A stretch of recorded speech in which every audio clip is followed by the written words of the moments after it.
Hello, welcome to Self-Help Today. I'm Melissa Coakley, and joining us to talk about how to get over a breakup is psychologist Rafael Santandreu, one of the most prominent psychologists in all of Europe and author of the bestseller Shake It Off. Hello, Rafael. Hello.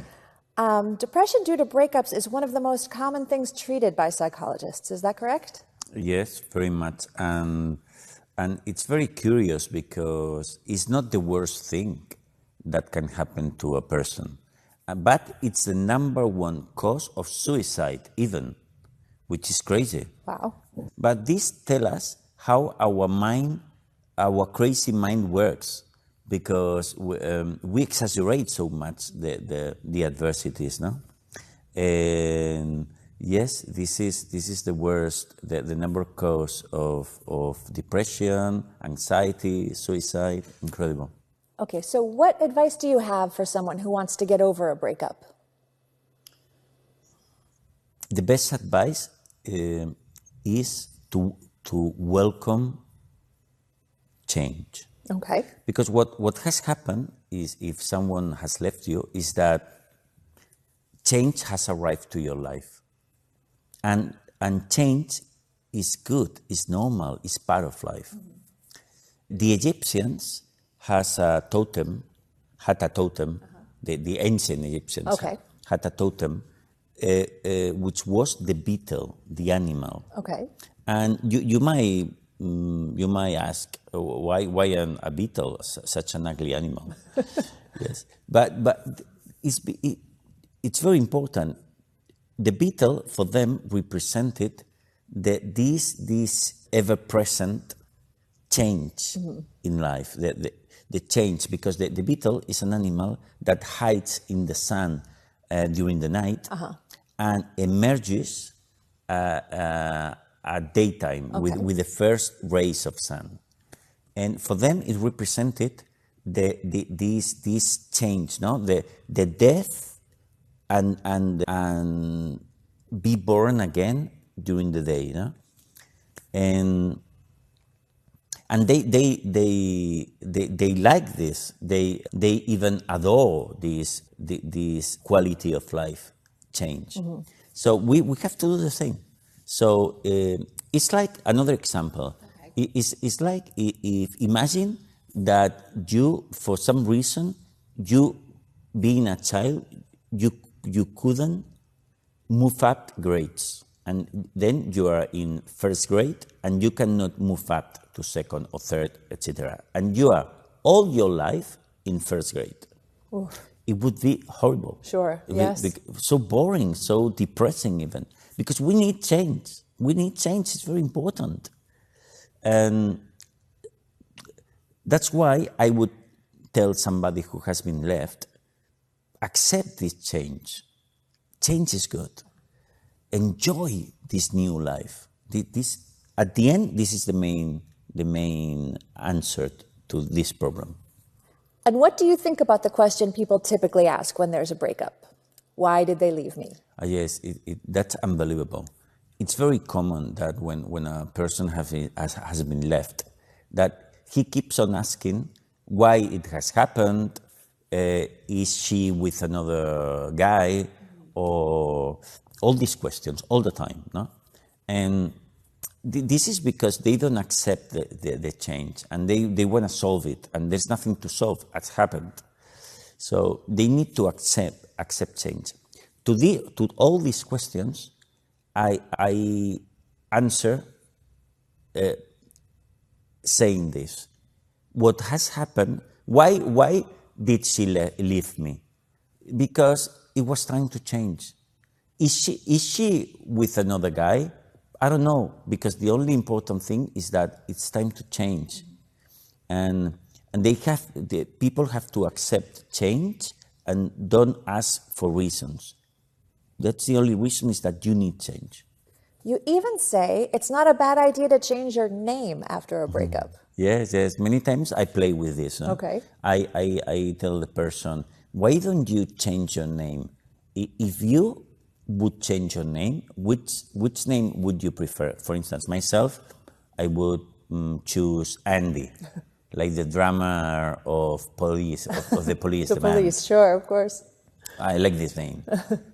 Why do I play this game? It's because I wanna tell them that what they need is to concentrate on their new lives, because it's like you have been born again. And imagine that you die and you are born again, no? And then in a different century even, you would concentrate in your new life, no? You're a different person with a different name. So when you have been left, something similar has happened to you. Now you have a new life. Are you going to enjoy it like new, or are you gonna weep the past, what has happened, what you have lost? Forget about this. Change has arrived, you have a new life. There's a concept you use, Raphael, for people who are depressed after a breakup, which is to offer them the choice between the person that they loved or being incredibly, wildly happy. Can you explain how this works? Yes, it's another game I play with them. No? I tell them, look, I have here now the power to give your partner back in one hand. But in the other, I have another thing, the power to make you happy for the rest of your life, incredibly happy in all the senses. But you have to choose one of these two things. Sure. It cannot be both. And people think a bit about the options, and most of them tell me, no, I would prefer to be happy for the rest of my life. Of course. But then I tell them, this is correct, this is true. You have to choose from these two things. Okay. All your life, forever. Because life always is taking you things from you. And all the time, but giving you other things as well. And you have to accept to lose some things just to be very happy in general. Because that is related to happiness in general. We have to be prepared to lose things, to let them go all the time, to being able to be happy and to get all other things in life. This is very important. So there's a very important psychological concept here, which is that we can only enjoy things we can live without. Is that right? Yes, absolutely. This is very important. We can only enjoy what we can lose. And this is very important, because imagine, Melissa, that you buy a very expensive ring. Okay. A $1 million ring, no? Very expensive. Sure. All your money is in this ring. Yes. No? More. And imagine, would you wear this ring on the beach or on the gym? No. Of course not. No, even not in the street, because it's too expensive. You cannot lose it. Of course. Then why do you want this? It's not a ring to enjoy, to use it. It's a nightmare. It's a source of worry. Why do you want this? So, because at the end of the day, we can only enjoy what we can lose, and we are prepared to lose it.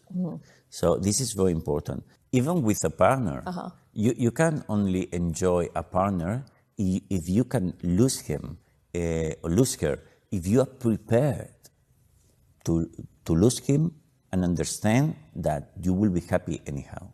Another thing that you say a lot, Raphael, is that the depression that these people are going through is fictitious. It doesn't exist. It's not real. Is that true? Yes, absolutely. Because many times people that try to help someone that has been left, what they do is trying to be empathetic. Okay. And telling them things like that has been so bad, it's normal that you feel that bad, but you will recover. But I much prefer to tell them, hey, wake up. What you're feeling and thinking is fictitious. Don't think bad. You can be happy, super happy, because nothing bad has happened.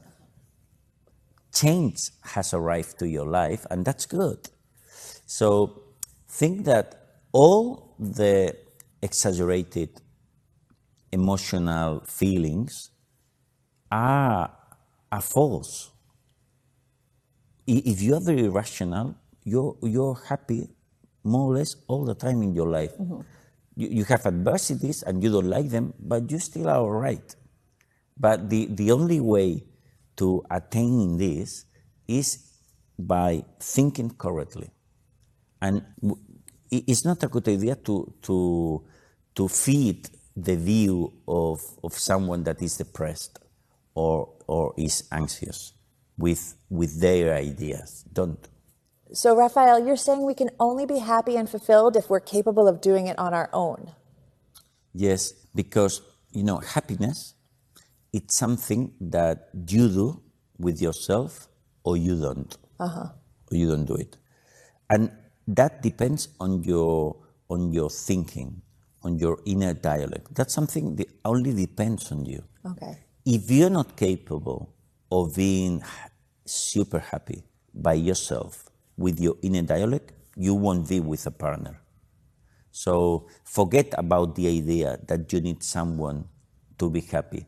If you think that, you will never be happy, either with this person or without. Okay, and you've also said in the past that it's even better to do cognitive therapy when you don't have a partner. Is that true?